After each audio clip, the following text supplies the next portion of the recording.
Hey Grim, you still play Clash of Clans, right? Well, yeah, I still play the game. I may have taken a short break, but yeah, I still play. Oh man, you gotta come over here and take a look at this new troop, man. It's really overpowered. New troop? What are you talking about? Overpowered? What? Yeah, man, take a look at him. You're kidding, right? That is overpowered in Clash of Clans? Yeah, mate, everybody's using it. Define everybody. Oh man, Town Hall levels 8 through 11 are just absolutely pounding him in war. What in war? What are you talking about? How is that thing good at war? Like what's he do? What's his special like what's his attack? Is what's he do? Oh, he just kind of grabs this rock and he throws it over his shoulder and it kind of bounces off the buildings. He throws rocks? You're kidding. He just grabs a rock and throws them. Yeah, mate, that's why they call him the bowler. So, okay, if he's overpowered, what's Supercell done about this? Nothing. So they haven't nerfed him. They haven't, tried to fix it at all, or made some defenses more powerful, or anything like that. No, not that I know of. So what's the community done about it yet? Have they designed any special bases to help out? Like, obviously the war community won't stand for this, right? No, not that I've seen. Everybody's just kind of pounding him, and you really can't do anything about him. So this blue buffoon has completely taken over Clash of Clans, and Supercell hasn't done anything about it, and neither has the war community. Am I getting that right? Yeah, pretty much, mate. Ridiculous.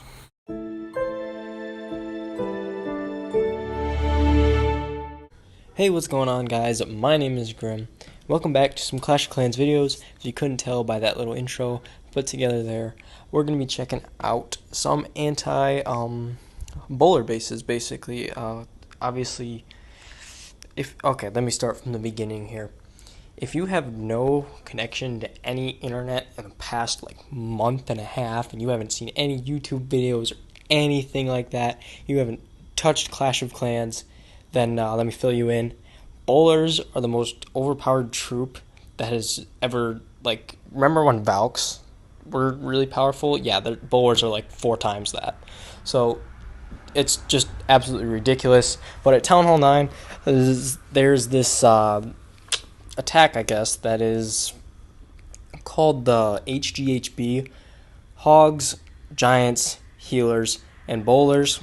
So basically, take your kill squad, some Giants, put some healers on those Giants, throw some Bowlers in your clan castle, and then just kind of 3-star just about any base in Clash of Clans at the moment. Yeah, that's basically it. Remember when Valks did that? Yeah, Bowlers have done that, and they've done it and made it 4 times easier. And also Mass Bowler at Town Hall 10 and 11. That's a thing, so that's really interesting. And but today I have found what I think is okay at defending this because nobody else has done it yet. So this is one of the bases that I put together, and basically the idea behind this is that you need to surprise people. That is the only way to defend your base at Town Hall 9 especially. You need to put Teslas on the outside. You need to have a well-placed Tesla farm. You need to put builder huts in the corners. You need to make people run out of time and second-guess their attacks. The longer you can make somebody plan on a base, the more they have to second-guess themselves, the more they have to guess where your bombs are, where your traps are, where your Teslas are, whatever. Also, to make a successful base, if you can make a clan use up 2 or more attacks on your base, so basically meaning they need to use 3 attacks to 3-star your base. On the 3rd attack they 3-star it, then you have created a successful base. Now obviously don't copy this base exactly as it is. Make some tweaks to it, move some traps around, and that goes for any base you see on the internet. Never copy a base. I see this way too often. People just grab a base they find on the internet and just copy it in their war base because they think it's really good. Never do that. Please never do that. Don't be that guy, because I can go on YouTube here and look up that base design and look out how to 3-star it. So instead of even friendly challenging and copy and practicing on the bases and whatever, I can just watch a video with step-by-step instructions on how to beat a base. And it's ridiculous. Don't copy bases exactly, at least. So anyway, let me get back to this base specifically. The idea is that you're going to send in your kill squad from this 5 o'clock area here, right at this cannon, and obviously you're looking to get the Archer Queen. That's the idea behind this HGHB attack. You need to get the Archer Queen. There is no importance to this attack. Like you don't need to get rid of giant bombs. I mean, it helps. You don't need to get rid of Tesla farms, but it helps. You need to get the clan castle, and you need to get the queen. That is the only objective of your kill squad.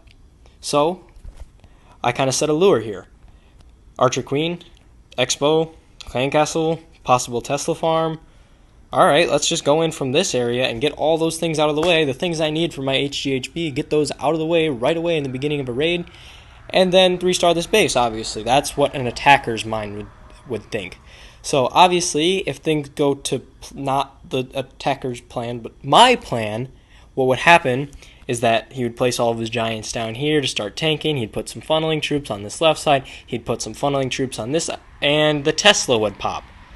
The Tesla comes up, kills whatever was attacking it, and the giants go from this defense, take that out, go over to this Tesla, go to this mortar, and then they have completely separated themselves from where he's going to place his, obviously, his bowlers, his king, his queen, whatever else he's bringing with his kill squad, and they're going to get stuck being shot by these archer towers, cannons, this Expo, possibly the clan castle troops, depending on how the raid goes.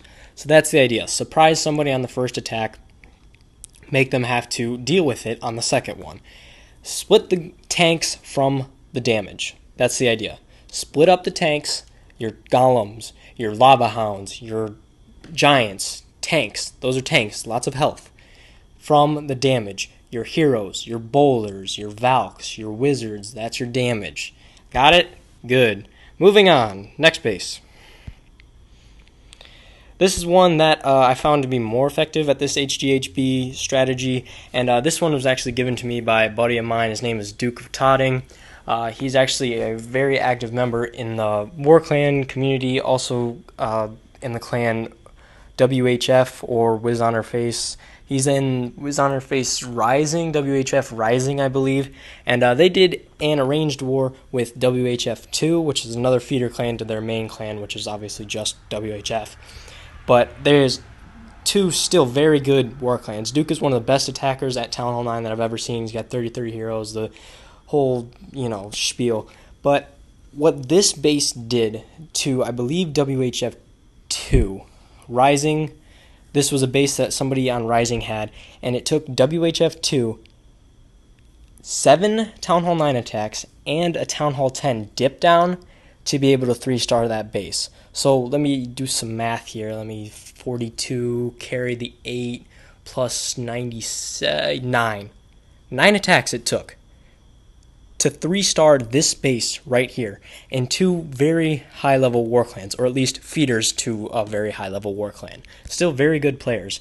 So obviously the idea behind this one is make your giants break through lots of walls. As you can see in the central compartment here, big rows of defenses, archer towers, cannons, sweepers there, but very compact, small compartments. He's got a well-placed Tesla farm over here on the left, separated from his heroes, so it's going to make you have to go in at different angles to be able to take out all of those things.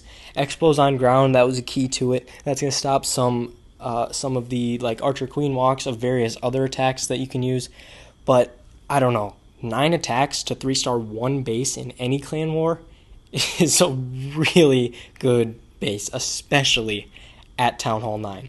So obviously, again, do not copy this base word for or building per building or whatever you want to call it, word for word. But this base, compact, small compartments, make the giants go in, break through each level of walls, and have to keep breaking through more walls to get to more defenses is the key to defending HGHB. We also need to keep in mind that there's other things, there's other attacks still, like your Gohos, your Golaloons, your Dragon attacks. You still need to be able to defend those, which this base can obviously do. It doesn't have exposed air defenses, it's got good double giant bombs, and the Queen isn't too close to any air defenses that you can just 2 Golem Golaloon it without running into some trouble. That's the idea behind this base, at least. Just make people guess. Put the Teslas in the corners. Make good Tesla farms. Put your giant bombs in places that people wouldn't expect. Throw some builder huts in the corner. but just make people second guess themselves when they're planning and surprise them when they're actually attacking. That's the idea behind any good base design. So I'm going to make a quick cut here. Those are my two Town Hall 9 bases. I'm going to show you kind of a Town Hall 10 base that I found. I'm not going to show you the whole thing because it's a buddy of mine from another clan and I didn't get permission. So I'm just going to show you a portion of it that's supposed to help defend those mass bowler raids at Town Hall 10 and 11. So I'll be right back. So coming back into this, we're going to be taking a look at this Inferno Tower, keying on this Inferno Tower. Obviously, this is the base. I didn't want to expose it or the clan name that it's from because I didn't get permission from them. But looking at this Inferno Tower here, this is the idea behind it. 2x2 space between the Inferno Tower and the nearest wall on all four sides. He put some giant bombs in there. I've seen people put Teslas in there. But the idea is that bowlers cannot stand on the other side of this wall and hit that Inferno Tower. That's the key. The mass bowler raid, they cannot hit the Inferno Tower unless they break through the wall. So that's going to force something like your Archer Queen to come in or break through that wall to be able to get that Inferno Tower. The longer your Inferno Tower is up, the more damage it's doing. Obviously, you want to keep the most... Okay, the Eagle Artillery is the most powerful defense in the game, but the Inferno Tower, you get two of them. So, I mean, hell, that's probably pretty good. I mean, why not? Two Inferno Towers, both with this setup, hard for bowlers to be able to get to and actually destroy from the outside of the wall. It's impossible for them to do that. So the Queen has to come in, or some other troop has to break through the wall to be able to get to that Inferno Tower. That's the idea behind this. So 2x2 spaces around your Inferno Towers at Town Hall 10 and 11 should help you defend those mass bowler raids, and it'll throw your attackers off. Put some Teslas inside that little area. Put some giant bombs. Put your skeleton traps in there. Make people guess. That is the key behind this video. Element of surprise. Always element of surprise. That is your best friend when building a base design and your worst enemy when attacking. So if you remember anything from today, anything stupid that I've said, remember that the element of surprise is your friend when base building. But that's going to be it for me. That's all the time I got. I hope that something on this video helped you understand these bowlers and whatever else base building you need.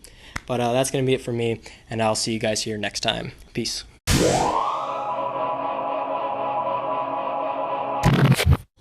Oh boy, a new July update? I hope they really nerfed the bowlers here. Let's read.